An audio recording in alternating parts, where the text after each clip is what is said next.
કેમ છો? મજામાં? સુવાક્યોની દુનિયામાં, સુવિચારોની દુનિયામાં આપનું સ્વાગત છે.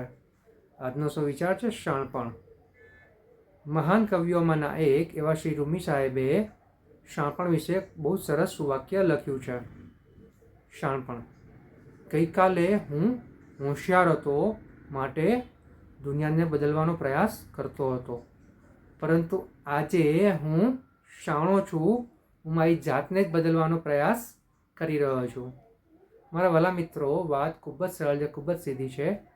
આપણે ઘણીવાર જોયું પણ છે, ઇતિહાસમાં દાખલા પણ મળ્યા છે કે જ્યારે કોઈ વ્યક્તિ દુનિયાને બદલવાનો પ્રયાસ કરે છે, અન્ય લોકોને બદલવાનો પ્રયાસ કરે છે, ત્યારે તે ખુદ ઊંધા માથે પટકાય છે.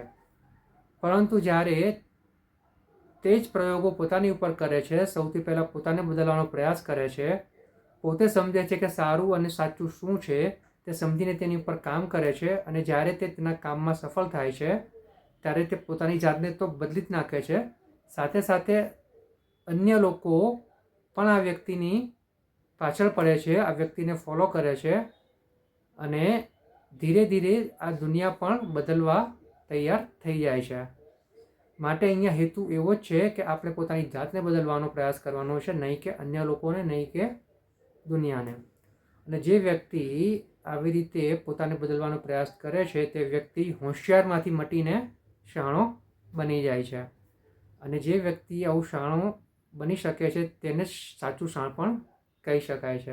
અને આ વ્યક્તિએ જેણે પોતાના સારા અને સાચા લક્ષ્યો નક્કી કર્યા છે, ત્યાં સુધી તેને સંતોષપૂર્વક લઈ જવામાં આ જ શાણપણ એને કામમાં આવે છે, અને તે ચોક્કસ જ પોતાનું ધારેલું કરી શકે છે, આગળ વધી શકે છે, પોતે જાતે બદલાઈને અન્ય દુનિયાને બદલી શકે છે.